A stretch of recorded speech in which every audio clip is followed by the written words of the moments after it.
Hero की जन्म के समय वो राज परिवार में 13वां बेटा था, राजा के 13 बेटों में से एक। जब उसने आंखें खोलीं तो एक दयालु औरत उसे देख रही थी। हीरो सोचने लगा, ये मेरी माँ है या बस कोई नौकरानी। पर इससे पहले कि वो कुछ समझ पाता, एक बूढ़ा दाढ़ी वाला आदमी जो उसके पिता और राजा थे उसके पास आया। राजा ने उसे ऊपर से नीचे तक देखा और बोला, ये अपनी माँ जैसा लग रहा है। उसकी माँ तुरंत शर्मा गई और बोली, नहीं नहीं, इसकी आंखें और भौहें तो बिल्कुल राजा जैसी हैं। हीरो ने देखा कि वो अपना स्टैट देख सकता है, पर अभी कुछ भी समझ नहीं आ रहा था। अचानक एक कोर्ट मेज आया, उसे गोद में लिया और राजा से बोला, इसका मैजिकल एफिनिटी वाटर का है। राजा खुशी से हंस पड़ा और बोला, जब ये बड़ा होगा तो दक्षिणी किंगडम्स की जमीनें इसे दी जाएंगी जहां ज्यादातर वाटर मेज क्लैंस रहते हैं। वो वहां न्याय से राज करेगा। फिर राजा ने मेज से कहा, इसके स्टैट्स भी देख लो। जैसे ही स्टैट्स खुले, पूरी कोर्ट में सन्नाटा छा गया। राजा भी अपनी आंखों पर यकीन नहीं कर पाया। कोई चिल्लाया, ये तो चमत्कार है। बाकी सब भी चैंट करने लगे। हीरो कंफ्यूज हो गया। उसने अपना स्टैट चेक किया तो पता चला, एसएस रैंक वाटर मेज। जन्म के समय एसएस रैंक, ये तो सुना भी नहीं गया था। 6 साल बीत गए। हीरो अब हेल्दी यंग लैड बन चुका था। उसने धीरे धीरे किंगडम ऑफ मिरर्स के बारे में जाना, जहां उसके पिता राज करते हैं। कई दशकों से यहां शांति है, कोई युद्ध नहीं। लोग राजा से बहुत प्यार करते हैं और उनके बेटों को भी लोकल लोग और नोबल फैमिलीज बहुत मानते हैं। पर हीरो को राजनीति में कोई इंटरेस्ट नहीं था, क्योंकि पिछले 6 सालों में उसने अपने बारे में एक खास बात पता की थी।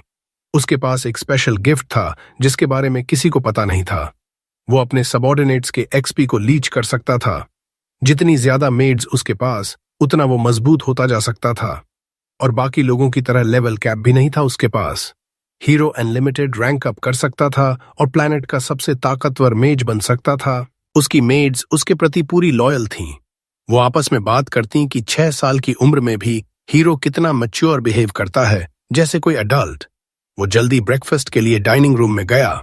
सोच रहा था कि अभी उसकी एबिलिटीज और स्किल्स उम्र की वजह से लिमिटेड हैं, पर अगर वो ट्रेनिंग करता रहा तो तेजी से ग्रो करेगा और बड़े भाइयों से भी आगे निकल जाएगा। तभी एक खूबसूरत मेड आइवलिन आई और बोली, क्राउन प्रिंस और 4th प्रिंस दोनों आपसे मिलने आए हैं।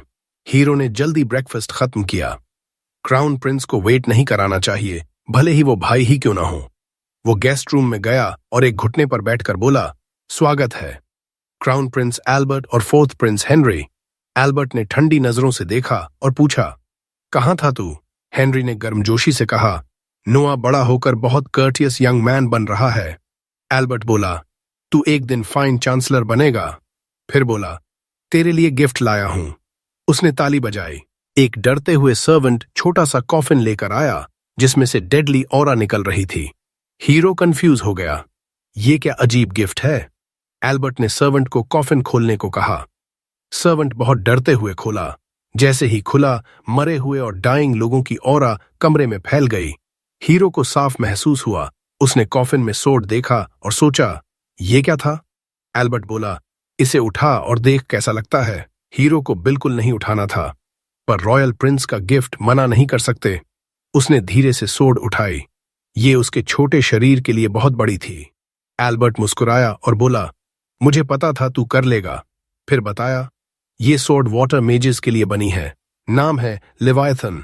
इससे पहले 120 से ज्यादा लोगों ने इसे उठाने की कोशिश की, पर कोई जिंदा नहीं बचा। हीरो डर गया और सोड लगभग गिरते गिरते बची। हेनरी ने कहा, टेंशन मत ले, कर्स इतना स्ट्रांग है कि अगर सोड तुझे एक्सेप्ट नहीं करती तो तू छूते ही मर जाता। फिर दोनों भाई उठे और चले गए। हीरो झुककर सल्यूट किया और मन ही मन सोचा, ये डिस्पिकेबल क्राउन प्रिंस जो मेरा अपना भाई है, बिना वजह मुझे इतना डेंजरस टास्क क्यों दे रहा था? अगर मैंने ये बात कही होती तो मेरा सिर स्पाइक पर होता। शाम को बेड रेडी करते वक्त हीरो ने देखा एक मेड बहुत टेंस है। उसने पूछा, ठीक है क्या? जोई पहले हिचकिचाई, पर हीरो ने जोर दिया तो वो घुटने पर बैठ गई। बोली, मुझे कुछ दिन की छुट्टी चाहिए। मेरे गांव में फ्लड आया है, सब बह गया, परिवार भूखा है। मैं रेड लाइट डिस्ट्रिक्ट में बॉडी बेचकर पैसे जुटाऊंगी। हीरो ने कहा, रुक जा, तू मेरी पर्सनल मेड है, इतने लंबे समय के लिए नहीं जा सकती। अपनी माँ को एस्टेट पर ले आ, मैं उसे रियर गेट क्लोजर की जॉब दूंगा। महीने के $5000 मिलेंगे। जोई कंफ्यूज हो गई। ऐसी पोजीशन तो सुनी भी नहीं, और सैलरी इतनी ज्यादा? हीरो बोला, टेंशन मत ले। फिर कहा, कैपिटल के वेस्टर्न आउटस्कर्ट्स में एक खाली हाउस है, तू अपनी मां के साथ वहां रह सकती है। जोई की आंखों में आंसू आ गए। तभी बटलर डिलन आया और पूछा, कुछ चाहिए? हीरो ने पूछा, जोई के होम टाउन में फ्लड के बारे में पता है? फिर बोला, वहां जितनी हो सके उतनी लैंड खरीद लो। डिलन बोला, ये तो बैड इन्वेस्टमेंट है। हीरो बोला, लोगों को प्रोटेक्ट करना है, अगर हम नहीं करेंगे तो विलन्स लैंड ऑक्यूपाई कर लेंगे और स्क्वाटिंग शुरू कर देंगे। डिलन शॉक्ड हो गया। हीरो ने पूछा, क्या हुआ? डिलन बोला, आप इतनी छोटी उम्र में एक्सपीरियंस्ड आदमी जैसा फोरसाइट दिखा रहे हैं, कभी ऐसा अनुभव नहीं हुआ फिर भी? हीरो मन ही मन सोचा, प्रीवियस लाइफ में डिस्ट्रक्शन काफी देखी है, पर यह बात किसी को नहीं बता सकता। डिलन बोला, मेरे हिसाब से पूरी लैंड करीब $70 मिलियन की आएगी। जोई शॉक्ड हो गई। इस हीरो को भी पता था यह बहुत बड़ी रकम है। उसके रिटेनर्स साल में 80,000 कमाते हैं, उसके पास टैक्सेस और भाइयों के गिफ्ट से 50 मिलियन हैं, फिर भी 20 मिलियन कम पड़ रहे थे। उसने डिलन से कहा, कैपिटल के साउथ वाली लैंड बेच दो। डिलन शॉक्ड, वो तो फादर ने गिफ्ट दी थी, बेचना बहुत रूड होगा। हीरो बोला, टेंशन मत ले, मैं फादर से बाद में बात कर लूंगा। फिर कहा, नोबल्स का ड्यूटी है सब्जेक्ट्स के लिए सैक्रिफाइस करना, और जो नोबल मार्टर बनता है पब्लिक उसे बहुत प्यार करती है, ये आगे काम आएगा। डिलन झुक गया और बोला, मैं सब संभाल लूंगा। अगली सुबह हीरो अपनी मेड्स की आर्मी के साथ फ्लडेड एरिया इंस्पेक्ट करने तैयार हुआ। तभी फोर्थ प्रिंस हेनरी ने बुलाया। हीरो दौड़कर गया, वार्म ग्रीटिंग दी और माफी मांगी देर होने की। हेनरी बोला, कोई बात नहीं, कहां जा रहा है? हीरो बोला, दासा नाम का रीजन पूरी तरह फ्लड में है, वहां लैंड खरीदने और डैमेज असेस करने जा रहा हूं। हेनरी ने लेवायथन सोर्ड देखा और पूछा, इसे इस्तेमाल करने का प्लान है? हीरो बोला, बस जस्ट इन केस रखा है, अभी तक कुछ डिफरेंट फील नहीं हुआ। हेनरी उसे एकांत में ले गया और बोला, मुझे एल्बर्ट की सडन जेनरोसिटी पर शक हुआ। रिसर्च की तो पता चला, इस सोर्ड का बोना अपना माइंड है, ये सिर्फ ट्रू मास्टर को ओबे करती है। हीरो को याद आया वो विजन जिसमें पिछले लोग मरे थे। समझ गया, ये सोर्ड मैड डॉग जैसी है, ओनरशिप कमानी पड़ेगी। हेनरी बोला, सावधान रहना, जब तक जरूरी न हो इस्तेमाल मत करना, मुझे बैड फीलिंग है ये तेरी जान ले लेगी जैसे सैकड़ों की ले चुकी है।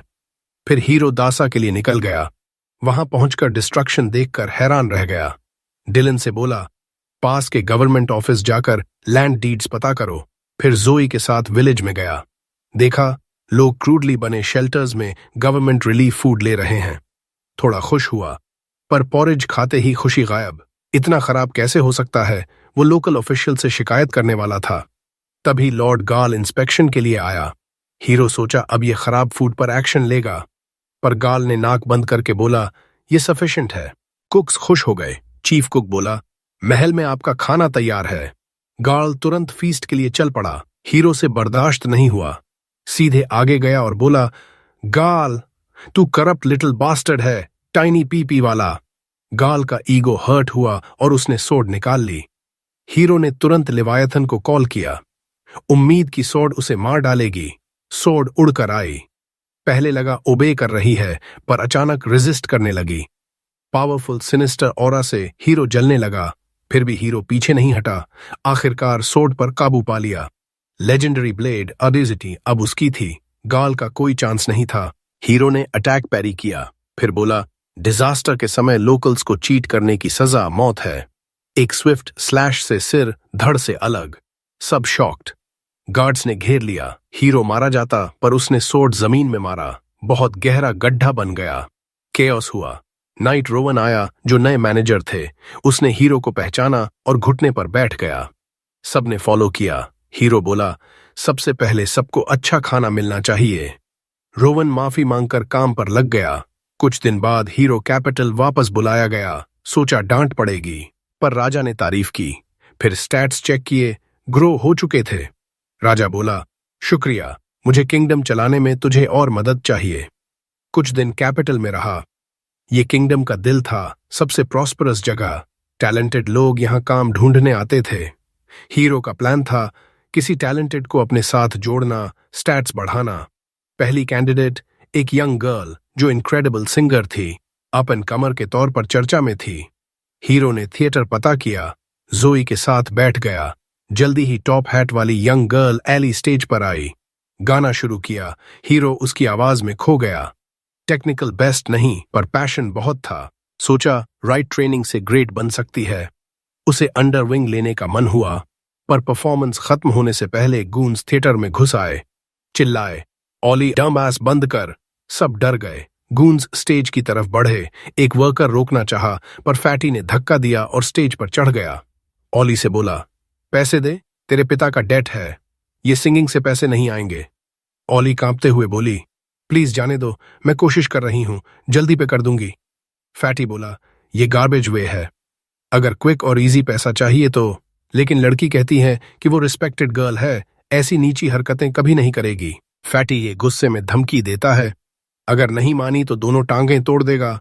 तभी हीरो बीच में कूद पड़ता है। फैटी को बोलता है, लड़की से दूर हो जा अभी। फैटी मुड़कर हीरो को कहता है, जा अपनी मॉम की गोद में बैठ, दूध पी, वरना तेरी पिटाई कर दूंगा। हीरो को कोई फर्क नहीं पड़ता। वो सीट से कूदता है और स्टेज की तरफ बढ़ता है।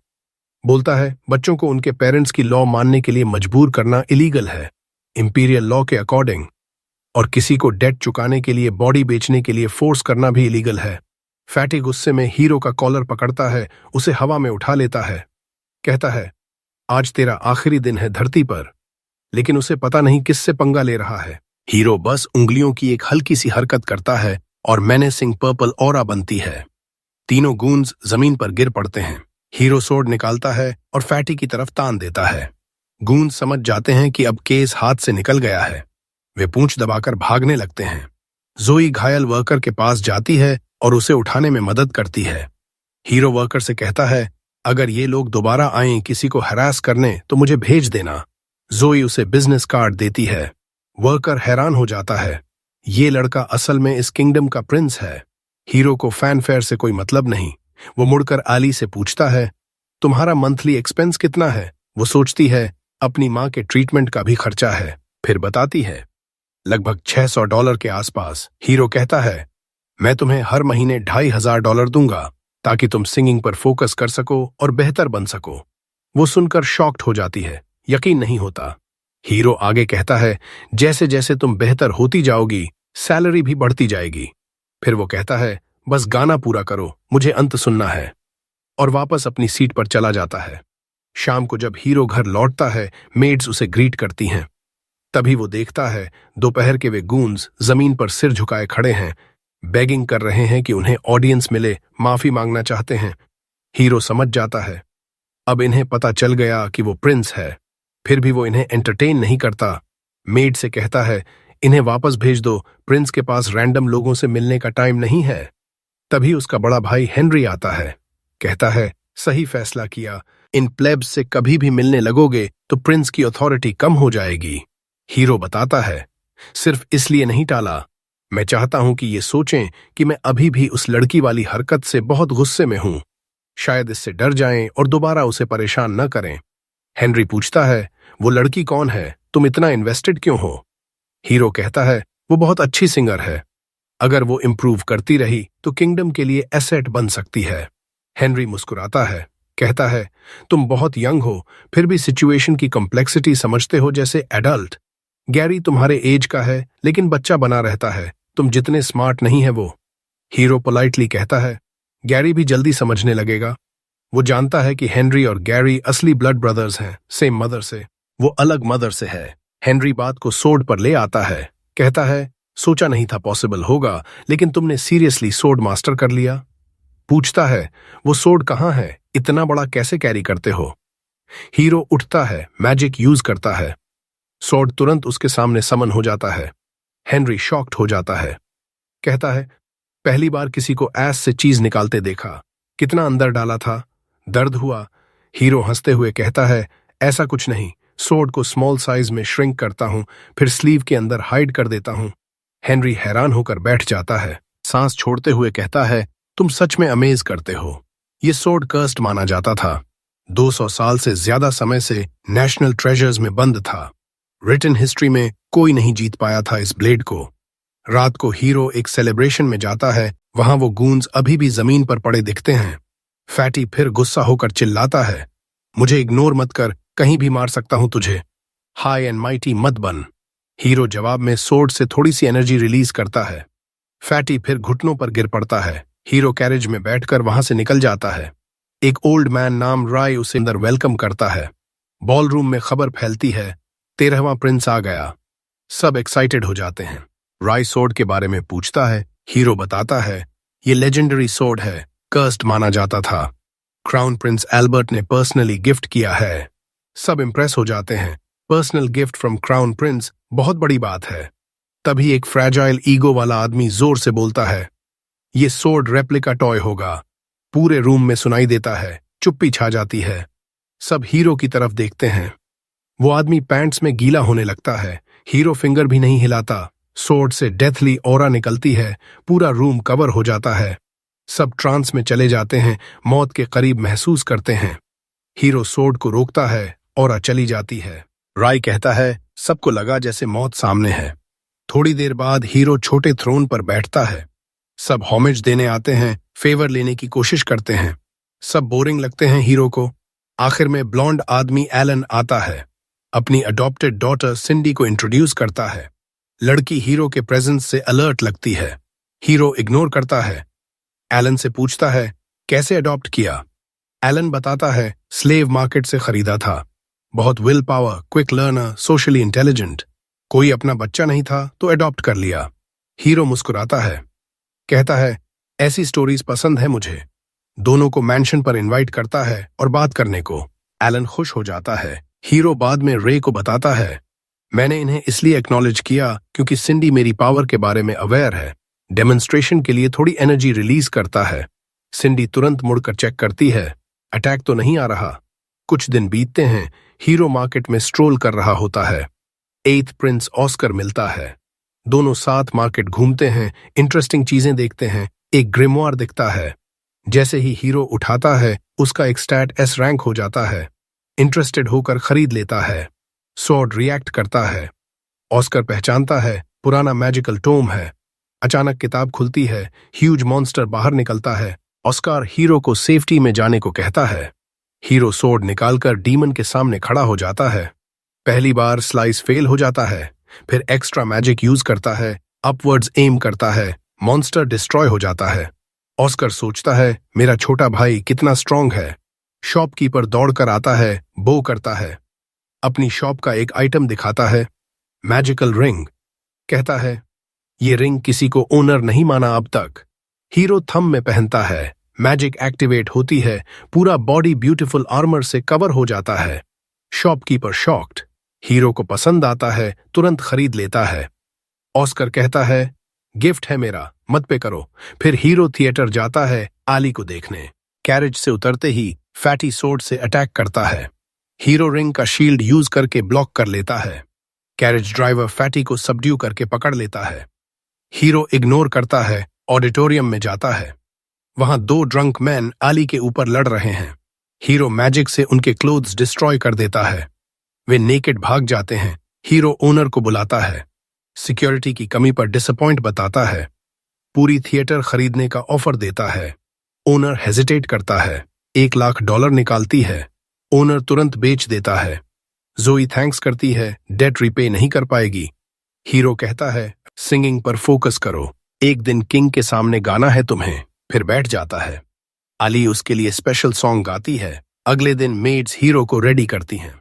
अपॉइंटमेंट है, डेड नाम का गवर्नर मिलने आया है। हॉल जॉय रीजन का गवर्नर हीरो के डोमेन में।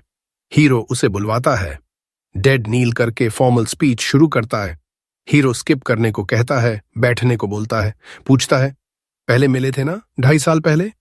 डेड हाँ कहता है। हीरो पूछता है, जॉब कैसी चल रही है? फ्लड के बाद सिचुएशन? डेड का चेहरा ग्लूमी हो जाता है। हीरो समझ जाता है, हालत अच्छी नहीं।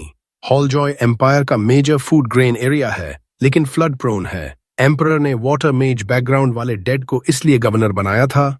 हीरो प्रॉब्लम्स पूछता है। डेड बताता है, फंडिंग नहीं है, बिना पैसे के कुछ नहीं हो सकता। हीरो हैरान, इंपीरियल ऑर्डर था फंड्स इश्यू करने का।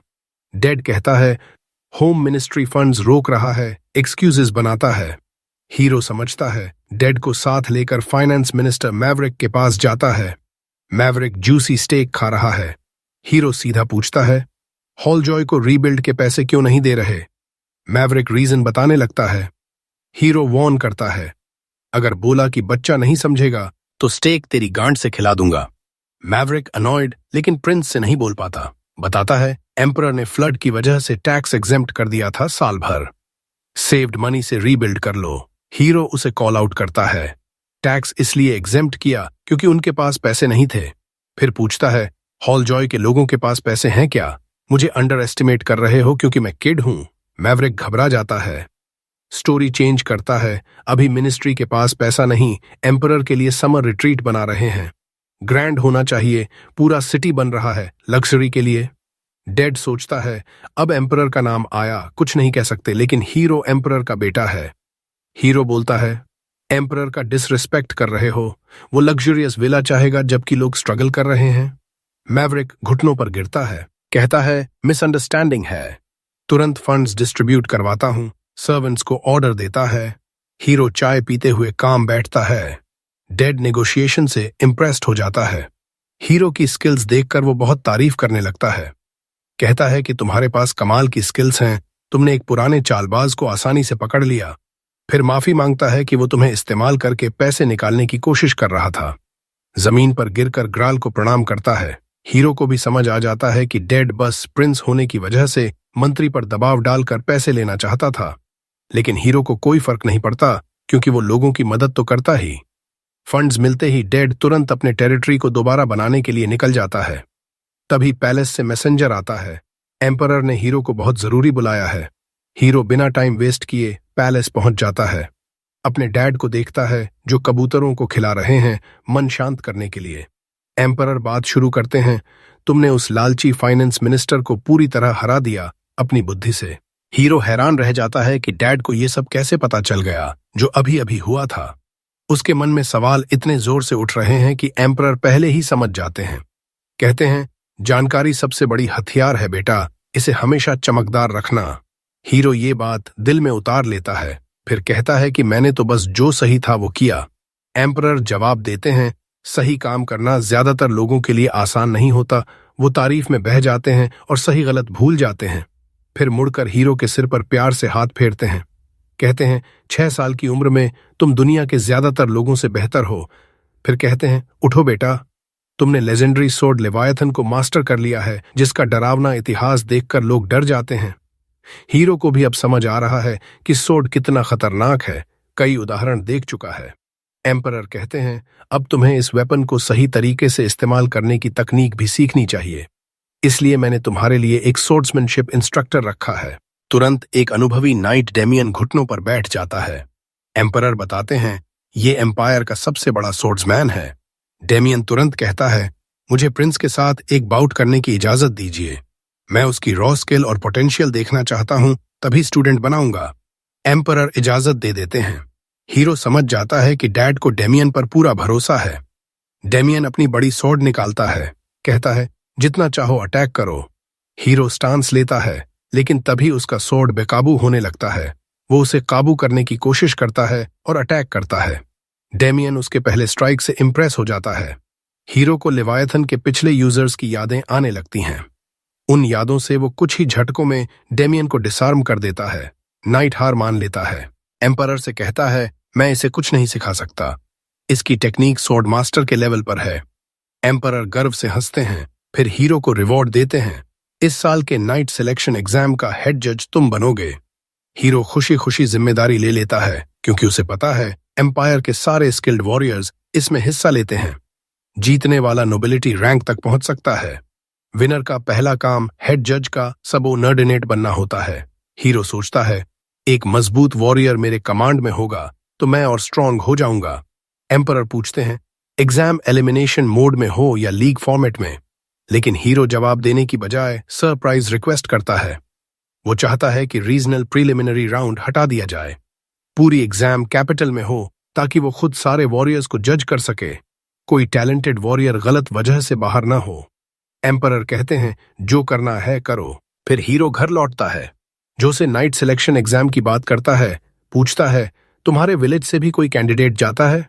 जो कहती है, हाँ, हर साल एक ही लड़के को भेजते हैं, उम्मीद करते हैं कि वो विलेज का नाम रोशन करेगा। हीरो बताता है, इस बार प्रीलिम्स नहीं है तो तुम ज्यादा लोग भेज सकते हो।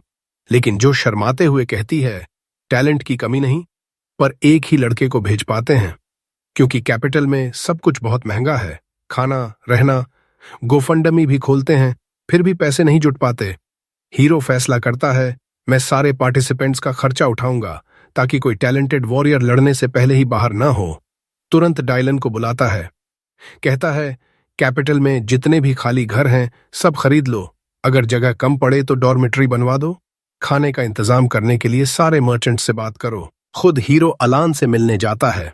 अलान डिस्काउंट देकर एस्टीमेट देता है। हीरो समझ जाता है कि ये डिस्काउंट इतना बड़ा है कि अलान को नुकसान होगा। पूछता है, ऐसा क्यों? अलान कहता है, 13वें प्रिंस की रिक्वेस्ट को कोई मना नहीं कर सकता। हीरो कहता है, ये फ्लैटरी मेरे पर नहीं चलेगी, कोई मर्चेंट बिना वजह पैसे नहीं गनवाता। अलान हैरान होता है कि हीरो ने उसका इरादा पकड़ लिया। बताता है, उसी दिन पैलेस में सर्वेंट सिलेक्शन एग्जाम भी होता है। वो जानना चाहता है कि वहां किस तरह के लोग चुने जाते हैं। हीरो तुरंत समझ जाता है, अलान किसी लड़की को पैलेस में भेजना चाहता है ताकि वो नई नई खबरें दे सके, और अगर किंग उस लड़की का शुगर डैडी बन जाए तो अलान को मोटा प्रॉफिट होगा।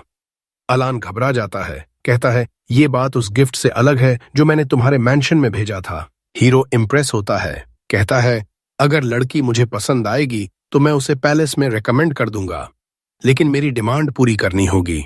अलान बहुत खुश होता है, कहता है, मैं ऐसी लड़की चुनूंगा जो तुम्हारी हर डिमांड पूरी करे। फिर घुटनों पर बैठकर कहता है, एक आम मर्चेंट को प्रिंस का इतना सम्मान मिलना, मैं अपनी दुकानों पर 13वें प्रिंस का क्रेस्ट लगाना चाहता हूं। हीरो खुश होता है लेकिन चेतावनी देता है, बेवफाई कभी माफ नहीं करूंगा। घर लौटता है, देखता है कि अलान को सबऑर्डिनेट बनाने से उसके स्टैट्स बढ़ गए हैं, लेकिन तभी एक स्टैट गिरने लगता है। वाटर एट्रीब्यूट का एसएस रैंक साधारण रैंक हो जाता है। हीरो को चिंता होती है, अलमरिया में कुछ गड़बड़ हुई है। तुरंत जो को कहता है, पैलेस चलो, एम्परर से मिलना है। कुछ मिनट बाद वो एम्परर के सामने होता है। बताता है, अलमरिया में कुछ बुरा हुआ है।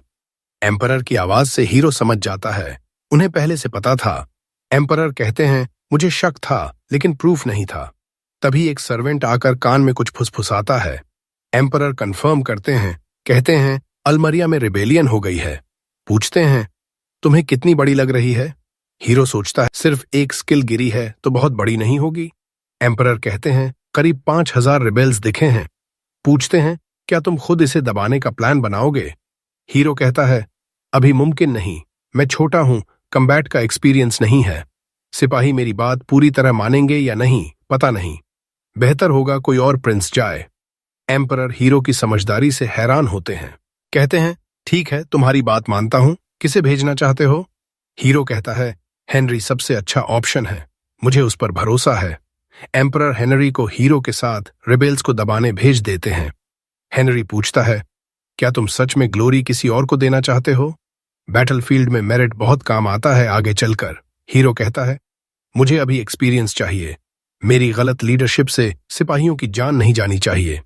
तभी उसका सोर्ड हॉस्टिलिटी महसूस करता है। हीरो तुरंत गाड़ी रुकवाता है, समझ जाता है कुछ दुश्मन मेरी जान लेने आए हैं। वो भाई पर भरोसा करने की बजाय खुद सामना करने का फैसला करता है। गाड़ी से कूद जाता है, रास्ते के सारे टॉर्च बुझ जाते हैं। अगले ही पल जमीन से पानी के खंभे उठते हैं, हर तरफ से अटैक करने के लिए। हीरो लेवायथन को शील्ड में बदलकर सब ब्लॉक कर देता है। समझ जाता है ये अलमरिया के वाटर यूज करने वाले रिबेल्स हैं। कुछ ही देर में स्किल्ड सोर्ड प्ले से सबको नीचे गिरा देता है।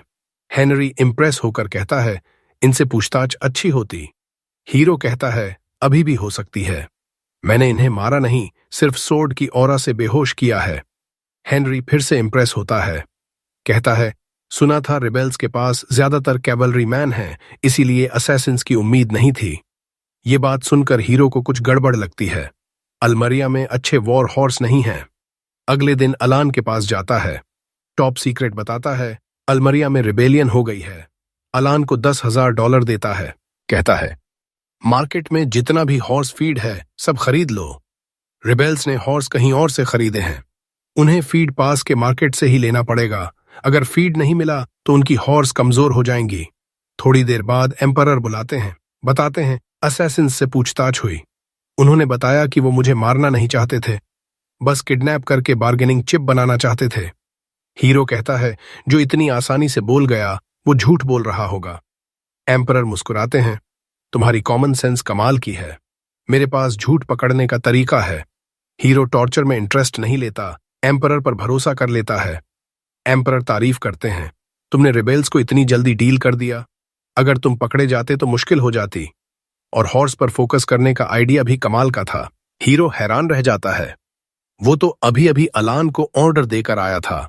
एम्परर कहते हैं स्टारवेशन स्ट्रैटेजी तो क्राउन प्रिंस अल्बर्ट भी सोच चुका था, लेकिन तुमने हॉर्स पर फोकस किया अपनी पॉकेट मनी से। कंधे पर हाथ रखकर कहते हैं तुम में कमाल के आइडिया हैं और उन्हें जल्दी अमल में लाने की हिम्मत भी। हीरो को डैड की तारीफ से अंदर कुछ नया एहसास होता है। फिर एम्परर रिवॉर्ड देते हैं, तुम अपने क्रेस्ट में सोड ऐड कर सकते हो। योद्धाओं के देश में बिना एम्परर की परमिशन के क्रेस्ट में सोड लगाना मौत की सजा है। हीरो अपनी खुशी छुपाने की पूरी कोशिश करता है। थोड़ी देर बाद अलान आता है। हीरो बेबी स्टेप्स में चलकर उसके पास जाता है। अलान कहता है हॉर्स फीड के सारे टाइप और रूट्स मुझे पता है, खरीदना आसान होगा, लेकिन करुण रिबेल्स का लीडर बहुत क्रूर है, सावधान रहना। तभी एक मेड आती है, गेट पर एक घायल आदमी है। हीरो देखने जाता है। एक बुरी तरह घायल नाइट घुटनों पर बैठकर कहता है अलमरिया में रिबेलियन शुरू हो गई है, मेरा सुपीरियर भी इसमें शामिल है। मैंने उसका साथ नहीं दिया, बल्कि आपको रिपोर्ट करने आया। अलान सोचता है ये आदमी बेकार में जान जोखिम में डाल आया, हमें तो पहले से पता था। हीरो शुक्रिया अदा करता है, मेड को ऑर्डर देता है इसका इलाज करो। जाते जाते मुड़कर कहता है इस नाइट को $1000 रिवॉर्ड दो। अलान पूछता है पहले से पता थी, जानकारी के लिए पैसे क्यों जला रहे हो?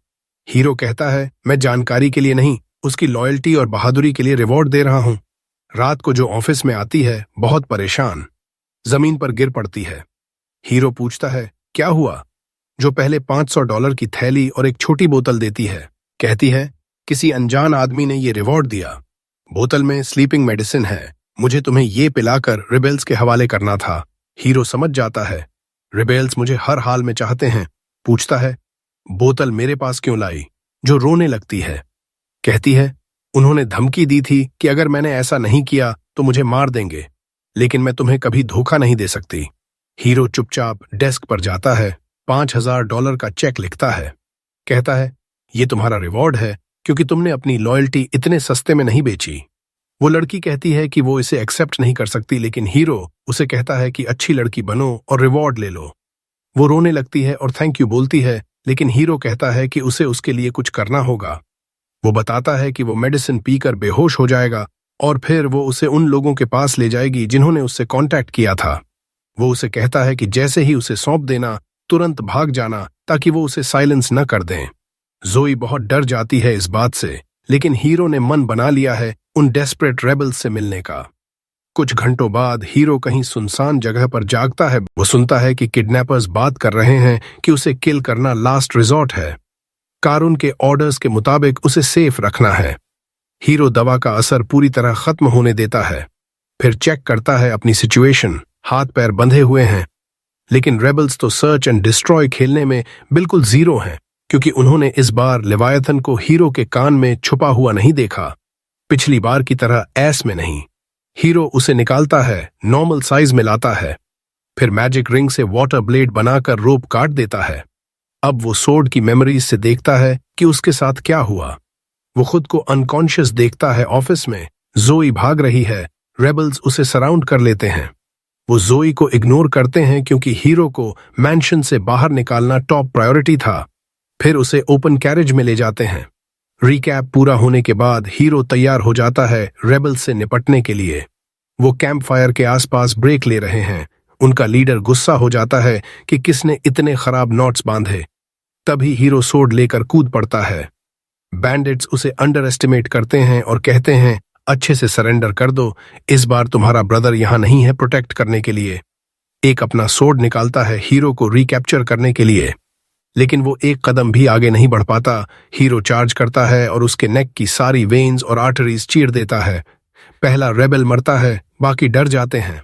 हीरो कहता है कि वो इन्फॉर्मेशन लेना चाहता था, लेकिन यहाँ सब इडियट हैं। ये भी नहीं जानते कि असैसिन्स को हेनरी ने नहीं हराया था। रेबल्स लड़ने को तैयार होते हैं, लेकिन हीरो उन्हें एफर्टलेसली स्मोक कर देता है। तभी वो देखता है जोई नाइट्स का ग्रुप लेकर आ रही है। वो पूछता है, तू यहाँ क्या कर रही है? जोई कहती है वो बहुत वरी हो गई थी, इसलिए नाइट्स को लेकर सेव करने आई, लेकिन जरूरत नहीं पड़ी क्योंकि सब रेबल्स पहले ही हार चुके हैं। हीरो आगे बुलाता है नाइट्स के कैप्टन को और कहता है रेबल्स को ले जाओ। तभी एक रेबल के हाथ से वियर्ड लुकिंग डैगर गिरता है। एक नाइट उसे उठाने वाला होता है, लेकिन हीरो को सेंस होता है कुछ गड़बड़ है। वो तुरंत स्टॉप बोलता है, सबको पीछे हटने को कहता है। वो डैगर की तरफ बढ़ता है, उसमें स्ट्रॉन्ग कर्स्ड एनर्जी निकल रही है। हीरो को लेवायथन की मास्टरी की वजह से फील हो रही है। उसे याद आता है रेबल्स की बात कर्स्ड डैगर की, जो लास्ट रिजॉर्ट में यूज करने वाली थी उसे किल करने के लिए। वो कर्स लगाने वाले की हेट्रेड सेंस करता है और एक पल के लिए उसका चेहरा भी दिखता है। हीरो तुरंत रिकॉग्नाइज कर लेता है वो रेबल्स का लीडर है। वो डिसाइड करता है पर्सनली डील करने का। हीरो लेवायथन से पूछता है क्या वो प्लान में हेल्प कर सकता है, क्योंकि लेजेंडरी वाटर एलिमेंट सोर्ड के लिए ये आसान होगा। लेवायथन ग्लो करता है पॉजिटिव आंसर में। हीरो उसकी कर्स्ड एनर्जी चैनल करता है और कर्स्ड वाटर की स्ट्रीम स्काई की तरफ शूट करता है। वो स्ट्रीम क्लाउड्स के ऊपर से गुजरती है, एम्पायर के आधे रास्ते तक जाती है और कारफन को हिट कर देती है। अगले दिन एम्परर हीरो को फिर समन करता है। वो नीचे झुककर हीरो के शोल्डर्स पर हाथ रखता है, प्रेज करने के लिए उस एक्स्ट्रॉर्डिनरी फीट के लिए। रिपोर्ट आया था कि रेबल्स के लीडर की मौत हो गई, फोरहेड के बीच में होल बना वाटर जेट से। एम्परर जानता है ये हीरो के अलावा कोई नहीं कर सकता। हीरो कंफर्म करता है। वो कहता है कर्स्ड डैगर की हेट्रेड से लॉक ऑन किया रेबल लीडर पर, फिर हंड्रेड्स ऑफ माइल्स दूर से नो स्कोप हेडशॉट मार दिया। लीडर मरने के बाद रेबल्स को सप्रेस करना हेनरी के लिए इजी पीजी हो जाता है। जल्दी ही सब लोग अरेस्ट हो जाते हैं। ह्यूज असेंबली बुलाई जाती है पनिशमेंट डिसाइड करने के लिए। एम्परर ऑर्डर देता है कल्प्रिट्स को ड्रॉन एंड क्वार्टर्ड करने का। गूगल करके देख लेना क्या मतलब होता है। सब खुश हो जाते हैं रेबल्स को मिली सजा से, लेकिन तभी हीरो आगे बढ़ता है, एम्परर के सामने रिस्पेक्टफुली नील करता है और कहता है ऐसा नहीं करना चाहिए। सब शॉक्ड हो जाते हैं, खासकर एम्परर। वो पूछता है मतलब क्या? हीरो कहता है सबको लॉ के अकॉर्डिंग पनिश होना चाहिए। लॉ में कहीं क्वार्टर्ड करने की सजा नहीं लिखी। रेबल लीडर्स को स्प्लिट इन हाफ करना है, बाकी को गुलक भेजना है। हीरो इंसिस्ट करता है लॉ फॉलो करो। एम्परर पूछता है इतनी ब्रूटल डेथ से कैसे इनकार कर सकता है जो उसके टेरिटरी में रेबल हुए। हीरो सिंपली कहता है अगर एम्परर लॉ तोड़ेगा तो उसकी रेप्यूटेशन और लोगों पर नेगेटिव इफेक्ट पड़ेगा। सब स्पीचलेस हो जाते हैं, लेकिन एम्परर मान जाता है। कहता है लॉ फॉलो करेंगे, लेकिन मैक्सिमम पनिशमेंट देंगे जो लॉ अलाउ करता है बिना मर्सी के। हीरो को कोई प्रॉब्लम नहीं। एम्परर प्राइम मिनिस्टर को ऑर्डर देता है लॉ फॉलो करवाने का रेबल्स की पनिशमेंट में। पूरी कोर्ट हीरो की तारीफ करने लगती है कि एम्परर के सामने इतने बोल्डली खड़ा हुआ, उसकी मिस्टेक करेक्ट की। सब उसे फ्यूचर लेजेंड कहकर ग्लेज करने लगते हैं। एम्परर को भी गर्व होता है। वो सोचता है रिवॉर्ड देना चाहिए, हीरो को लॉ ब्रेक करने से रोका। कुछ सोचने के बाद एम्परर डिसाइड करता है टाइटल देने का। वो कहता है उसके कोई भी बच्चा उससे स्टैंड अप कर सकता है, लेकिन राइट रीजन से करना अलग बात है। हीरो ने यही किया, क्लेवर और ब्रेव दिखाया पूरी कोर्ट के सामने। इसलिए एम्परर उसे टाइटल देता है वाइज प्रिंस का। चेंज तुरंत हीरो के स्टेटस विंडो में रिफ्लेक्ट हो जाता है। एम्परर आगे कहता है अगर हीरो 10 साल पहले पैदा हुआ होता तो और बेहतर होता, लेकिन वो क्लियरली नहीं कहता कि थ्रोन का कंटेंडर होता। कोर्ट अचानक हीरो के लिए चीयर करने लगती है उस स्टेटमेंट पर।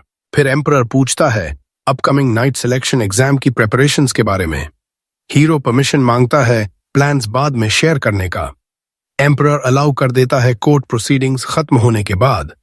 वो फाउंटेन एरिया में जाते हैं। हीरो टी सिप कर रहा है। 4 सर्वेंट्स उसके चारों तरफ वाटर बकेट्स लेकर खड़े हैं। हीरो के सिग्नल पर वो उसे स्प्लैश करने की कोशिश करते हैं, लेकिन हीरो रिंग के शील्ड से सब ब्लॉक कर देता है। एम्परर समझ नहीं पाता। हीरो एक्सप्लेन करता है कि वो सब पार्टिसिपेंट से ऐसा ही अटैक मंगवाएगा और जज करेगा स्किल को कि अटैक कितना क्लोज आया। एम्परर इम्प्रेस्ड हो जाता है इनोवेटिव तरीके से, लेकिन रिस्क्स भी बताता है। हीरो कॉन्फिडेंटली कहता है जो भी डिफेंस ब्रेक कर पाएगा उसे पर्सनली डील कर लेगा।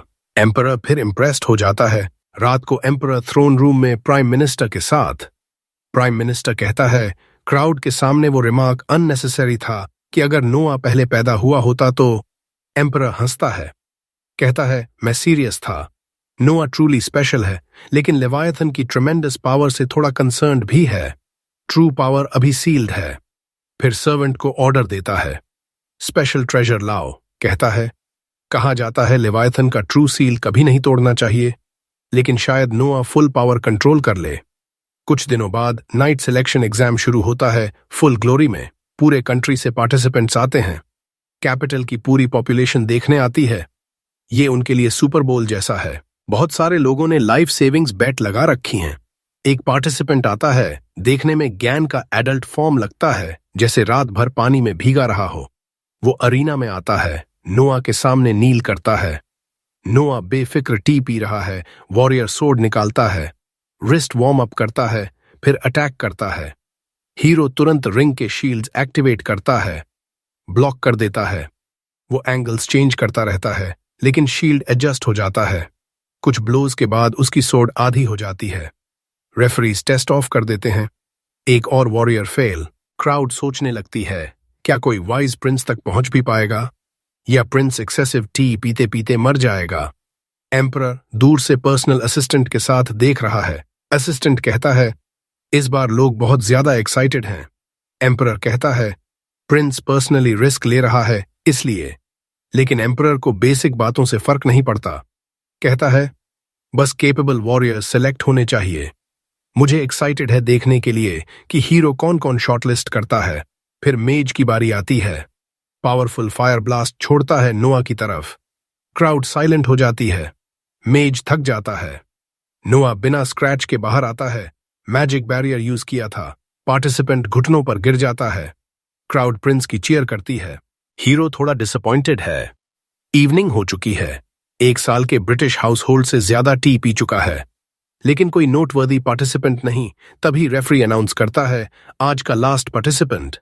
एक ब्लॉन्ड बैडी रेड आइज वाली अरीना पर चढ़ती है। एंग्शियस लग रही है, आउट ऑफ ब्रेथ, लेकिन सोर्ड ड्रॉ करते ही एटीट्यूड चेंज हो जाता है। वो डैश करती है नोआ पर अटैक करने। हीरो शील्ड समन करता है। इस बार लड़की का अटैक शील्ड के थ्रू जाता है। वो पुश करती रहती है। शील्ड शैटर हो जाता है। सोर्ड हीरो के चेस्ट में लग जाती है। क्राउड जोर से गास्प करती है। नाइट्स तुरंत लड़की को डिटेन करते हैं। सोचते हैं प्रिंस को इंजरी दी, सिवियर पनिशमेंट मिलेगा, लेकिन हीरो उठता है, कहता है उसे छोड़ दो। लड़की अपना नाम बताती है, शर्ली ग्रांट्स। हीरो कहता है तू पास हो गई। सब स्टन्ड, खासकर शर्ली को यकीन नहीं होता प्रिंस उसे फॉरगिव कर रहा है, जबकि उसने स्टैब किया। बाद में हीरो शर्ली को अपने रूम में बुलाता है, कहता है तेरा आर्मर बहुत नाइस लग रहा है। वो थैंक यू कहती है, बताती है फैमिली में जनरेशन से पास डाउन है। फिर क्यूरियोसिटी कंट्रोल नहीं कर पाती, पूछती है आपने पास कहा जबकि पनिशमेंट देना चाहिए था।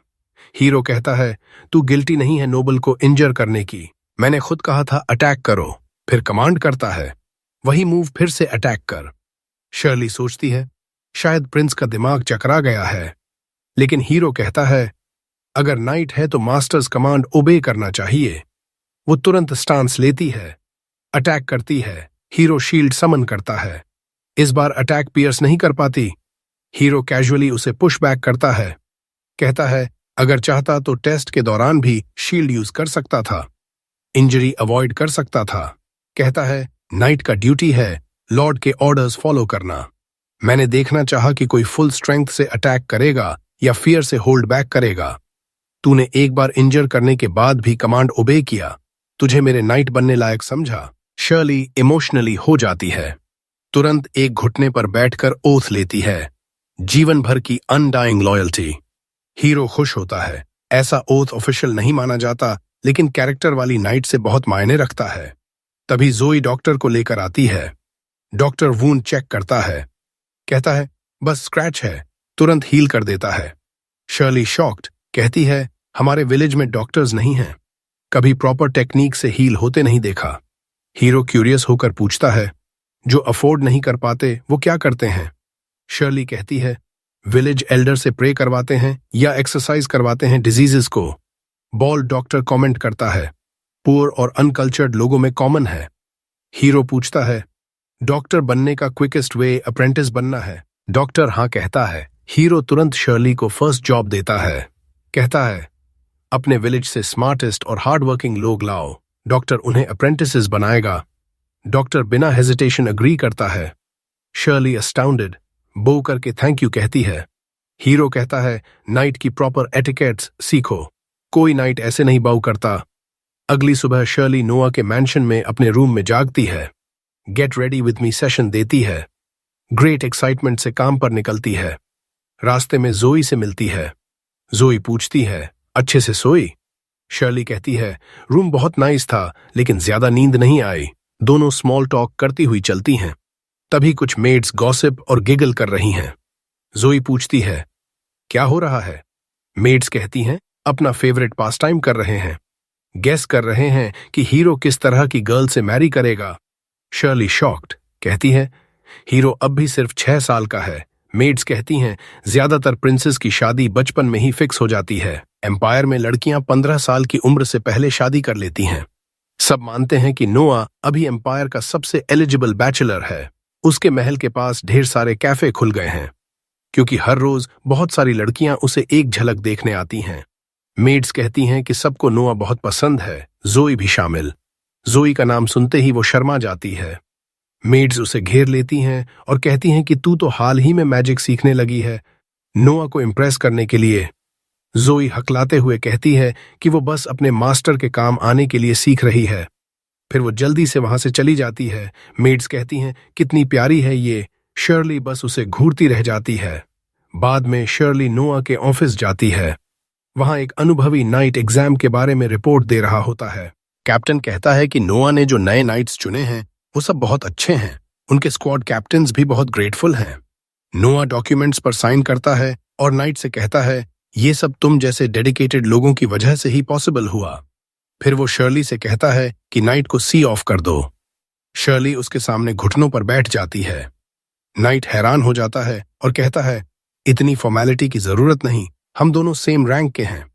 फिर उसे अचानक समझ आता है कि नोआ ने इस लड़की को नाइटली एटिकेट्स सिखाने के लिए भेजा है। वो शर्ली को सलाह देता है, प्रिंस के साथ रहो, इससे बेहतर मास्टर नहीं मिलेगा। थोड़ी देर बाद नोआ एक पार्टी थ्रो करता है। एली वहां परफॉर्म करती है और अपनी सॉन्ग से सबको मेस्मराइज कर देती है। एलन और सिंडी उसके सामने घुटनों पर बैठकर थैंक करते हैं। नोआ कहता है, मैंने ये पार्टी खास तुम दोनों के लिए थ्रो की है क्योंकि नाइट सिलेक्शन एग्जाम सफल बनाने में तुम्हारी बहुत मदद मिली। वो बताता है कि पार्टी में मौजूद हर मर्चेंट उसके साथ स्ट्रॉन्ग टाइज रखता है। एलन सोचता है कि यहाँ अच्छे कनेक्शंस बनाए जा सकते हैं। तभी जोई एक लेटर लेकर आती है नोआ के लिए। उसे थोड़ा अनईजी लग रहा है क्योंकि सेंडर का नाम नहीं लिखा है। नोआ पार्टी छोड़कर शर्ली के लिए शर्ली और जोई के साथ लेटर खोलने जाता है। जोई बताती है कि जिसने लेटर दिया वो गार्ड्स को देखते ही भाग गया। सबको सस्पिशियस हो जाता है। शर्ली कहती है, डेंजरस हो सकता है, मुझे खोलने दो। लेकिन नोआ लेवायथन से चेक करता है और पता चलता है कि लेटर सेफ है। उसमें टॉप सीक्रेट इंफॉर्मेशन है कि बचे हुए रेबल्स कुछ प्लॉटिंग कर रहे हैं। नोआ समझ जाता है कि ये जानकारी किसने दी होगी। वो श्योर है कि वो नाइट जो रिबेलियन के बारे में वॉर्न करने के लिए जान जोखिम में डाल रहा था अभी भी मिशन पर है। जोई और शर्ली उसकी लॉयल्टी और डेडिकेशन से इम्प्रेस्ड हो जाती हैं। लेकिन नोआ सोचता है कि वो ब्रेव से ज्यादा स्टूपिड है। स्पाई बनना बिना प्रॉपर ट्रेनिंग के आसान नहीं होता। वो तुरंत हेनरी से कांटेक्ट करता है और नाइट को रोकने को कहता है। लेकिन एल्डर ब्रदर का रिप्लाई आते ही नोआ को गिल्ट से बोझिल महसूस होता है। उसका सबसे बुरा डर सच हो गया था। वो वॉनबी स्पाई रेबल्स के हाथ लग गया, टॉर्चर्ड हुआ, लेकिन उसने कुछ नहीं बताया। हेनरी के लोगों ने उसे जान बचाकर निकाला, लेकिन वो अब भी क्रिटिकल कंडीशन में है। नोआ सोचता है, ये सब मेरी गलती है। अगर मेरे पास स्ट्रॉन्ग इंटेलिजेंस नेटवर्क होता तो इस नाइट को जान जोखिम में नहीं डालनी पड़ती। वो तुरंत जोई को भेजता है कि नाइट के लिए बेस्ट मेडिकल केयर अरेंज करो। ऐसा लॉयल आदमी मरने नहीं देंगे। अगले दिन नोआ मार्केट जाता है। शर्ली को गार्ड बनाकर साथ ले जाता है। शर्ली दुकानों में डिस्ट्रैक्टेड होती रहती है क्योंकि उसके छोटे गांव में ऐसी चीजें नहीं होती। नोआ उसे याद दिलाता है, ड्यूटी पर हो, अलर्ट रहो। शर्ली कोशिश करती है डिस्ट्रैक्शंस इग्नोर करने की। वो पूछती हैं, कुछ खरीदने आए हो? नोआ कहता है, हेनरी के लिए गिफ्ट खरीदना है, उसने नाइट को बचाने में मदद की। वो एक फैंसी गिफ्ट स्टोर में जाता है। मर्चेंट से कहता है, प्रिंस के लिए फिट आइटम दिखाओ। मर्चेंट रेयर ज्वेलरी और वैल्यूएबल आइटम्स लाता है। शर्ली के मुंह से जॉ ड्रॉप हो जाता है, लेकिन नोआ को इंटरेस्ट नहीं। उसे एक क्लॉथ से ढका आइटम दिखता है। वो कहता है, वो दिखाओ। मर्चेंट क्लॉथ हटाता है तो एक beautiful glass statue of the goddess सामने आती है। नोआ उसकी ब्यूटी से एन्चांटेड हो जाता है। वो पूछता है, ग्लास से इतना इंट्रिकेट डिजाइन पॉसिबल है? मर्चेंट बताता है, ये लेजेंडरी क्राफ्ट्समैन का काम है जो बहुत पहले मर चुका है। उसके साथ ही डिटेल्ड ग्लास स्कल्पचर्स बनाने की कला खत्म हो गई। दुनिया में सिर्फ 2 ऐसी स्टैच्यूज हैं। नोआ तुरंत उसे हेनरी के लिए खरीद लेता है। मर्चेंट को $10,000 प्लस बोनस देता है। तभी 8th प्रिंस ऑस्कर वहां आ पहुंचता है। वो नोआ को देखकर सरप्राइज्ड होता है। फिर उसकी नजर ग्लास स्टैच्यू पर पड़ती है। वो तुरंत रिकॉग्नाइज कर लेता है और कहता है, कभी नहीं सोचा था मर्चेंट दूसरी वाली ढूंढ लेगा। नोआ पूछता है, पहली वाली कहाँ है? ऑस्कर कहता है, मेरे पास है। नोआ ये सुनते ही स्टैच्यू पकड़ता है और जमीन पर पटक देता है। सब हैरान रह जाते हैं। वो मर्चेंट से कहता है, रिलैक्स, पेमेंट मिलेगा प्लस क्लीनिंग का एक्स्ट्रा पैसा। 2 कॉपीज होने और सिंगल पीस होने में बहुत फर्क है। मैं सिंगल पीस बनाना चाहता हूं। मर्चेंट को बोलो कि दूसरी गॉडेस स्टैच्यू टूट गई, अब दुनिया में सिर्फ एक बची है। ऑस्कर की स्टैच्यू की वैल्यू ट्रिमेंडसली बढ़ जाएगी। ऑस्कर नोआ की ब्रिलियंस से स्टन्ड रह जाता है। फिर नोआ घर लौटता है। शर्ली कहती है, तुम्हारे साथ सेवा करने के बाद से सरप्राइज के बाद सरप्राइज मिल रही है। वो समझ नहीं पा रही कि नोआ ने वो प्राइसलेस स्टैच्यू क्यों तोड़ी। नोआ कहता है, वो बस एक ऑब्जेक्ट था। ऑब्जेक्ट कभी ट्रू ट्रेजर नहीं हो सकता। रियल ट्रेजर वो फ्रेंड्स हैं जो रास्ते में मिलते हैं, और वो लोग जो मेरे लिए जान जोखिम में डालते हैं, खासकर मेरे केस में, क्योंकि मेरे स्टैट्स लोगों से रिलेशन के आधार पर इंक्रीज होते हैं। ऑस्कर को इतना बड़ा फेवर करके स्टैट्स में अच्छा बम्प मिला। शर्ली उसकी आइडियोलॉजी से अमेज्ड हो जाती है। नोआ कहता है, तुम भी मेरे ट्रेजर का हिस्सा हो। नोआ की जीनियस प्रिंस वाली लाइफ ऐसे ही चलती रहती है और 6 साल गुजर जाते हैं। 12 साल का प्रिंस अब न्यू चैलेंजेस के लिए तैयार है। नोआ अकेला ब्रेकफास्ट टेबल पर बैठा है। जोई सर्व कर रही है। उसका ध्यान नई मेड जिगी पर है जो खिड़की से बाहर घूर रही है। नोआ पूछता है, कुछ परेशान हो?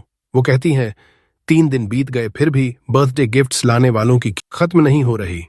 नोआ समझाता है कि पिछले साल तो गिफ्ट्स पूरे हफ्ते आते रहे थे। जिगी हैरान हो जाती है। नोआ बताता है, गिफ्ट्स रिसीव करके बस खत्म नहीं होता। हर गिफ्ट और सेंडर की लिस्ट बनानी पड़ती है। वो आसान काम नहीं। इसीलिए ट्रस्टेड मेड एवलिन ये जॉब संभालती है। उसी की वजह से मैं रिलैक्स रहता हूं। ब्रेकफास्ट खत्म करके नोआ मिनिस्ट्री ऑफ मिलिट्री अफेयर्स के हेडक्वार्टर्स जाता है।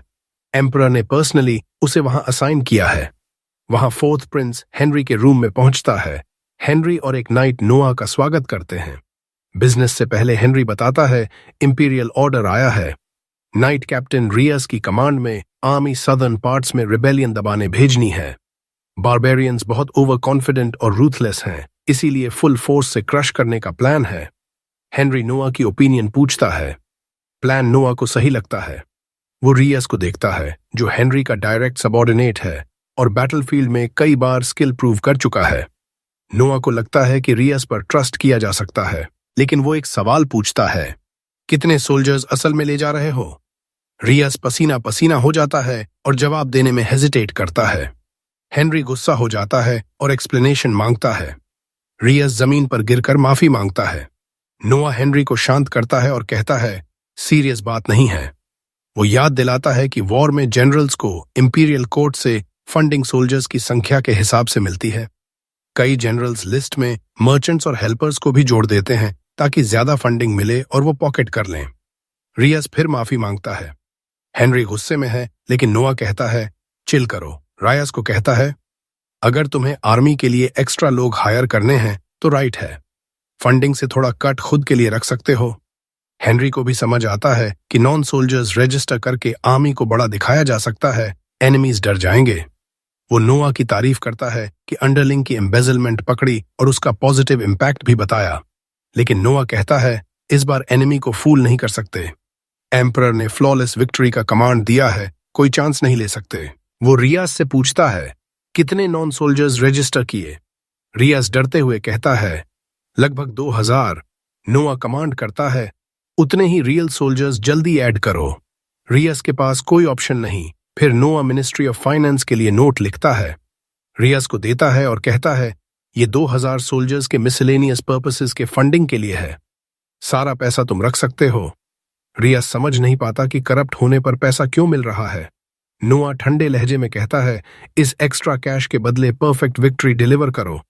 हेनरी इंप्रेस्ड हो जाता है कि नोआ हर तरीके से अंडरलिंग्स को मोटिवेट करता है। घर लौटते वक्त हेनरी पूछता है, तूने अभी तक रियल वॉर एक्सपीरियंस नहीं लिया ना? नोआ हाँ कहता है और अपने स्टैट्स देखता है। अभी भी लेवल 1 है क्योंकि रियल बैटल नहीं लड़ा।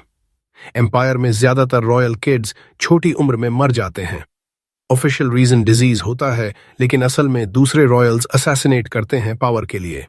इसलिए रॉयल चिल्ड्रन बहुत वैल्यूएबल माने जाते हैं। एडल्ट होने तक वॉर में नहीं जाते, सिवाय एम्परर के डायरेक्ट ऑर्डर के। हेनरी कहता है, तू 12 का हो गया है, रियल कॉम्बैट का एक्सपीरियंस ले ले। नोआ कहता है, एम्परर कमांड करते ही बैटलफील्ड पर पहुंच जाऊंगा। हेनरी कहता है, डिफिकल्टी नहीं होगी क्योंकि लेजेंडरी मैजिक सोर्ड है तेरे पास। तभी हेनरी की कैरेज अचानक रुक जाती है। एक लड़की उसके सामने से भागती हुई आती है और मदद मांगती है। पीछे से बच्चे निकलते हैं और थग्स उन्हें पकड़कर एप्स्टीन आइलैंड शिप करने की कोशिश कर रहे हैं। नोआ बाहर निकलता है और स्टॉप करने को कहता है। थग्स को पता नहीं कौन है। वो कहते हैं, जा अपनी मॉमी का दूध पी। नोआ उनके वीक इंसल्ट से अफेक्टेड नहीं होता। उनसे रजिस्ट्रेशन नंबर मांगता है क्योंकि अनरजिस्टर्ड स्लेव ट्रेडिंग इलीगल है एम्पायर में। थग्स वायलेंस पर उतर आते हैं। नोआ लेवायथन समन करता है और उन्हें स्लैश करके बिना किल किए नॉकआउट कर देता है। सब उसकी स्किल से इंप्रेस्ड होते हैं, हालांकि उसे रिकॉग्नाइज नहीं करते। नोआ बच्चों के पास जाता है कंफर्ट करने। तभी शैडोज से एक फ्रेल ओल्ड मैन निकलता है और ग्रीट करता है। वो ओपनली कहता है, मैं स्लेव ट्रेडिंग का मास्टरमाइंड हूं। नोआ को वॉर्न करता है कि मत पंगा लेना, मेरे पीछे फर्स्ट प्रिंस गिलबर्ट का बैकिंग है। नोआ समझ जाता है कि ये एप्स्टीन का कनिंग पार्टनर है। वो सोचता है अब क्या करना चाहिए।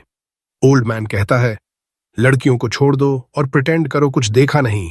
नोआ कॉम्प्रोमाइज नहीं कर सकता। हेनरी से पूछता है, इसको जानते हो? हेनरी कहता है, कभी नहीं देखा इस उल्टी सी फेस को। नोआ कहता है, मुझे भी नहीं पता ये कौन है। ओल्ड मैन एक्सप्लेन करने लगता है तो नोआ लेवायथन की कर्स्ड एनर्जी से उसे नॉकआउट कर देता है। फिर जोर से डिक्लेयर करता है, आजकल नामहीन स्काउंड्रल्स भी फर्स्ट प्रिंस के नाम का इस्तेमाल करने लगे हैं। कॉमन लोग शायद फंस जाएं, लेकिन हम भाई नहीं फंसेंगे।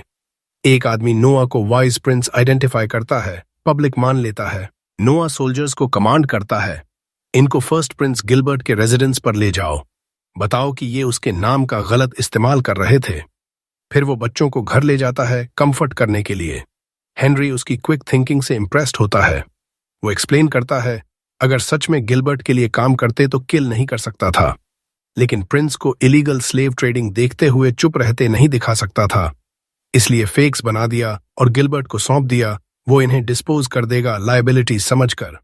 बाद में डिनर के दौरान बटलर इंपॉर्टेंट न्यूज लाता है। हेनरी पूछता है, क्या हुआ? नोआ बताता है, फर्स्ट प्रिंस गिलबर्ट से मैसेंजर आया था। उसने थैंक्स कहा फेक्स पकड़ने के लिए, कहा कि कोर्ट में पनिशमेंट के लिए भेज रहा था, लेकिन उन्होंने पॉइजन पीकर सुसाइड कर लिया। कोई नहीं जानता कि गिलबर्ट ने खुद साइलेंस करवाया। नोआ पूछता है, क्या गिलबर्ट सच में अंडरग्राउंड स्लेव कंपनी चलाता है? हेनरी हाँ कहता है। गिलबर्ट लग्जरी और वेस्ट में पैसा उड़ाता है, उसे इलीगल बिजनेसेस चलाने पड़ते हैं। नोआ कहता है, एल्डेस्ट ब्रदर को ब्लेम नहीं कर सकता। फर्स्ट प्रिंस होने के बावजूद कॉन्क्यूबाइन का बेटा है, एम्परर कभी नहीं बन सकता। स्लेव ट्रेड और प्राइवेट एस्टेट्स सिर्फ कवर हैं, कुछ फार मोर सिनिस्टर चीज के लिए। हेनरी हैरान रह जाता है कि 12 साल का छोटा भाई इतनी जल्दी समझ गया।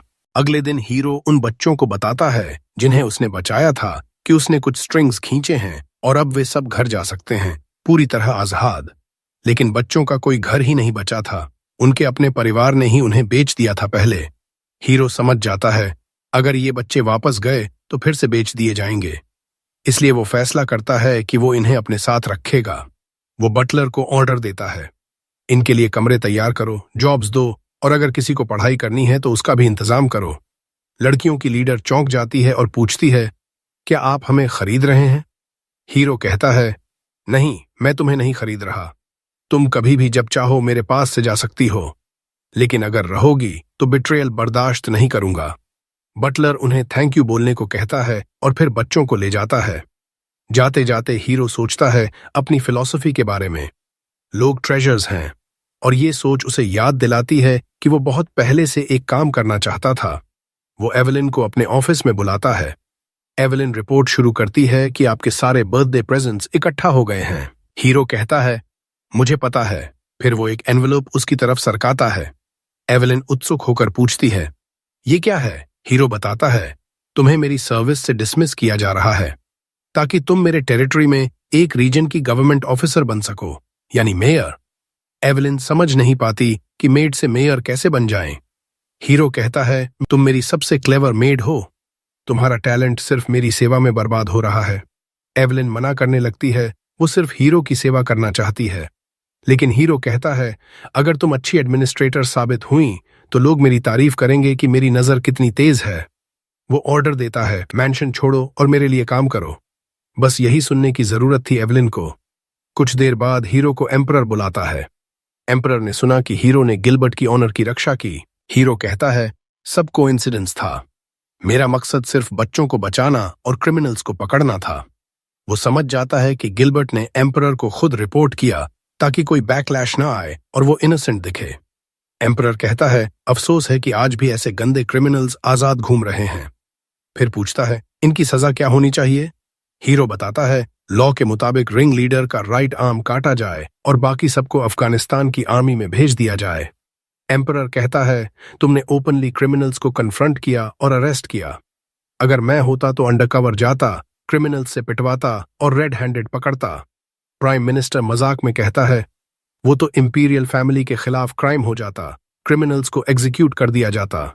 सब हंसते हैं, लेकिन हीरो फैक्ट चेक करता है, अगर एम्परर अंडरकवर हो और क्रिमिनल को पता ना हो कि वो किसे मार रहा है तो ये सिंपल असॉल्ट है, इंपीरियल फैमिली के खिलाफ क्राइम नहीं। कोर्ट में सन्नाटा छा जाता है। हीरो को लगता है कि वो प्राइम मिनिस्टर को हाइपोथेटिकल में भी करेक्ट करके ज्यादा बोल गया। वो माफी मांगने वाला होता है, तभी एम्परर हंस पड़ता है और प्राइम मिनिस्टर से कहता है, तुम हार गए, बेट में जीत गया।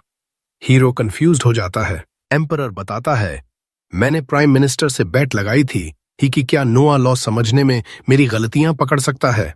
हीरो सोचता है, आखिर टेस्ट करने का क्या मतलब, और जवाब तुरंत मिलता है।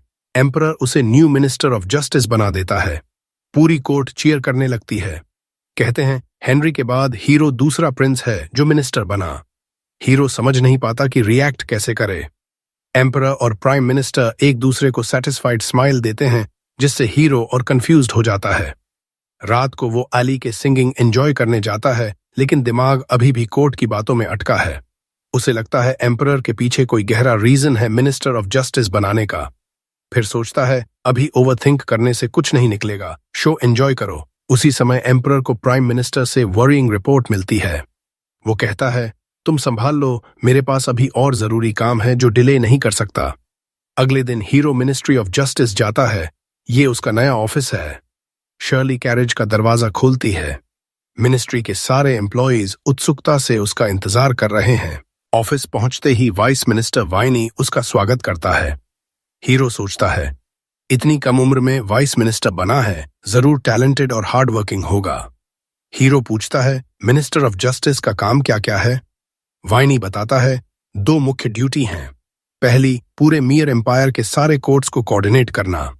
दूसरी, सीरियस क्राइम्स को डायरेक्टली हैंडल करना, जैसे 6 साल पहले आपके टेरिटरी में हुई रिबेलियन। हीरो पूछता है, क्या आप जज भी बनते हैं कुछ केसेस में?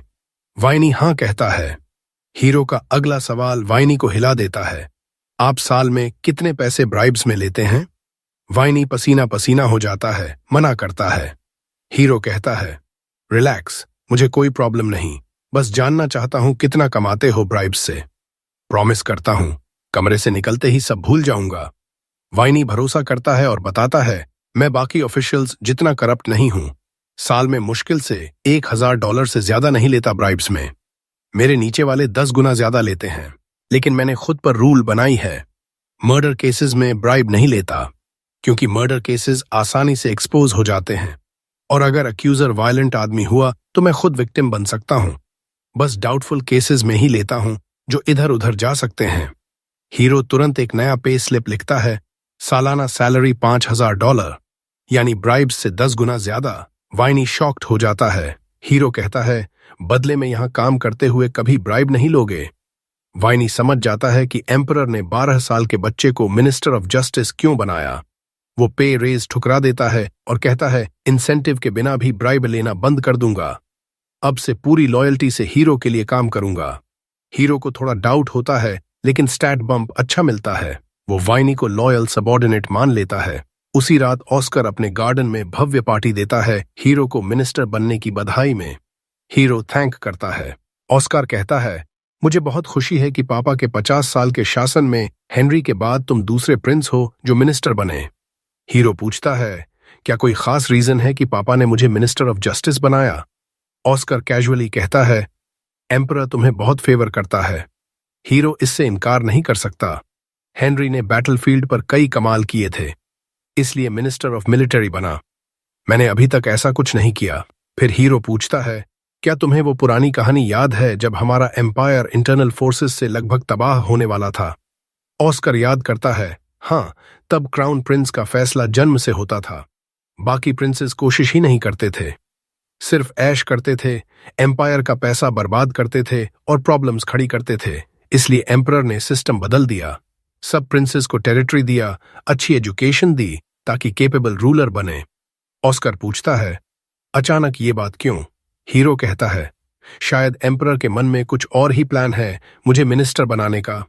ऑस्कर चौंक जाता है और समझ जाता है, तुम्हें शक है कि पापा तुम्हें क्राउन प्रिंस बनाना चाहते हैं? वो अचानक खड़ा हो जाता है, सारी पार्टी रुक जाती है।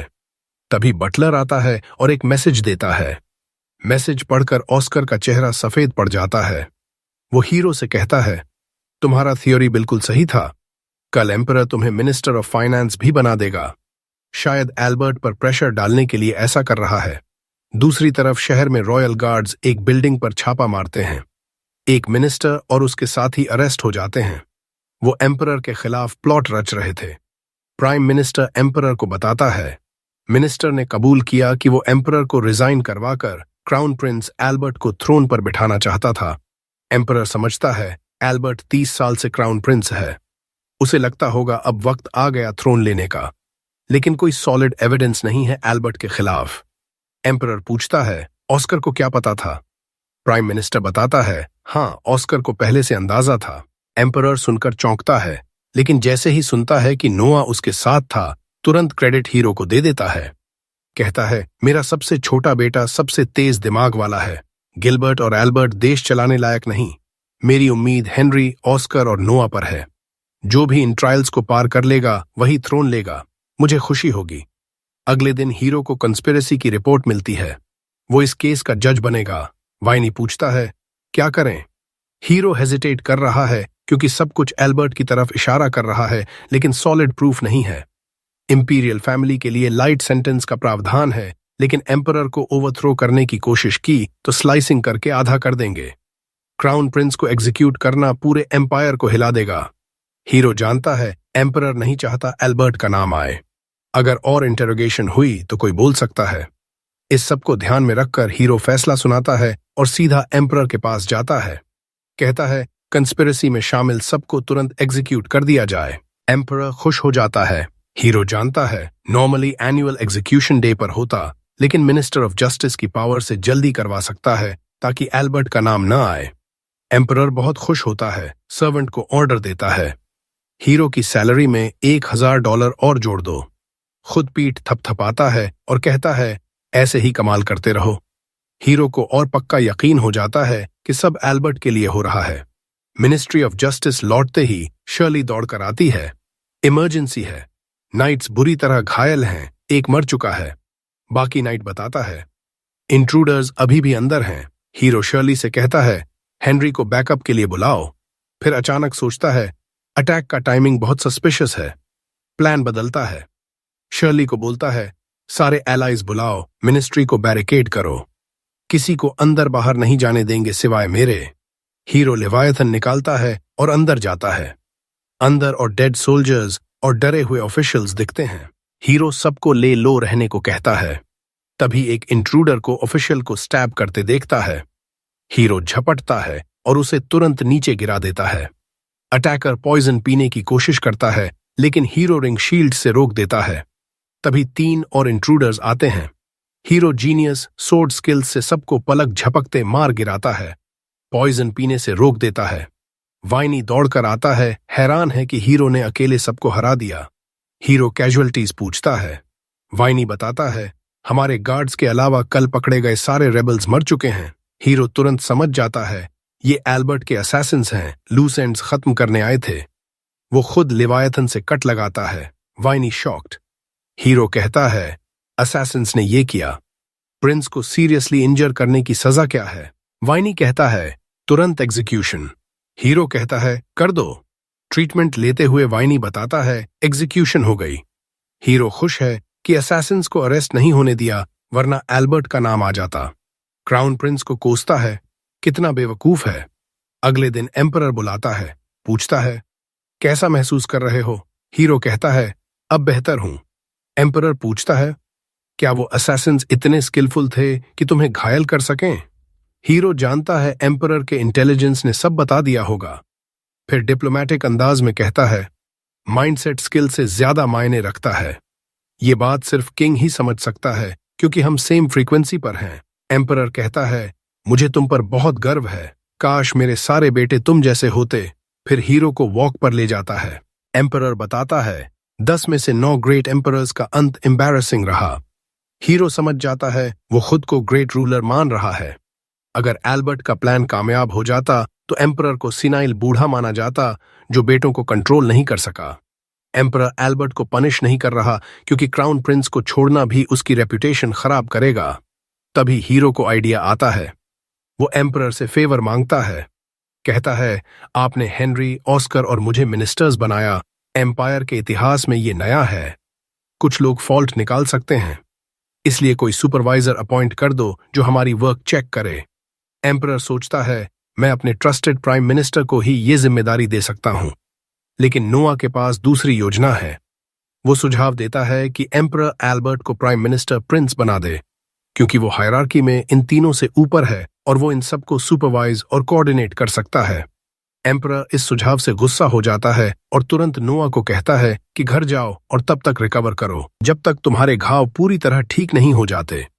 वो चलने लगता है, लेकिन तब नोआ उसे याद दिलाता है कि 4 ब्रेन सेल्स वाला भी इंसान समझ सकता है कि एल्बर्ट 30 साल से क्राउन प्रिंस बनकर अटका हुआ है और अब वो थोड़ा इम्पेशेंट हो चुका है। उसे बस थोड़ा और चाहिए ताकि वो सेटिस्फाइड हो जाए। नोआ एम्परर से कहता है कि एल्बर्ट को प्रॉक्सी बना दो, लेकिन फाइनल से हमेशा खुद एम्परर के पास रहे। एम्परर सोचता है कि इससे एल्बर्ट को किसी भी मिनिस्टर से ज्यादा पावर मिल जाएगी और वो इंपॉर्टेंट मैटर्स को एम्परर तक पहुंचने से ब्लॉक कर सकता है। नोआ के पास इसके लिए भी सोल्यूशन है। वो कहता है, अगर तीनों मिनिस्टर प्रिंसेस को लगे कि एल्बर्ट ने कोई इंपॉर्टेंट मैटर रिजेक्ट करके गलती की है, तो वो सीधे एम्परर से अपील कर सकते हैं। इस तरह एल्बर्ट के पास असली पावर तो नहीं होगी, लेकिन टाइटल ऐसा होगा कि वो बहुत इंपॉर्टेंट लगे। एम्परर इस जीनियस आइडिया से सच में इम्प्रेस्ड हो जाता है। वो नोआ को धन्यवाद देता है और कहता है कि ये सिस्टम जल्दी इंप्लीमेंट कर देंगे। फिर वो नोआ के बाल रफल करता है और कहता है, काश तुम थोड़ा पहले पैदा हो गए होते। नोआ भी समझता है कि उसके पिता बहुत वाइज इंसान हैं, जो जल्दी समझ जाते हैं कि लोगों के लिए क्या सबसे अच्छा है, और जितना लंबा उनका रेन चलेगा उतने ही ज्यादा खुश रहेंगे सिटीजन्स। एम्परर फिर डिक्लेयर करता है कि नोआ को इस आइडिया के लिए रिवॉर्ड मिलना चाहिए और कोई भी अमाउंट ऑफ मनी काफी नहीं है। वो अपने असिस्टेंट से कहता है कि ट्रेजर रूम चलते हैं, जहां एम्पायर के हिस्ट्री से आए प्राइसलेस आइटम्स भरे पड़े हैं। एम्परर को याद आता है कि नोआ ने पहले शील्ड रिंग चुना था ट्रेजरी से, इसीलिए इस बार भी वो कहता है कि एक आइटम चुन लो। नोआ तुरंत लेवायथन को रेडार की तरह इस्तेमाल करता है और कुछ वैल्यूबल ढूंढता है, एक छोटा सा बॉक्स। एम्परर हैरान हो जाता है कि उसने वही बॉक्स चुना। जैसे ही नोआ बॉक्स खोलता है, एक ब्लेजिंग फायर टॉर्नेडो उसे पूरी तरह घेर लेता है। लेकिन यहीं पर यह वीडियो खत्म हो जाता है। Remember to like and subscribe to the channel. Thanks for watching and I'll see you next.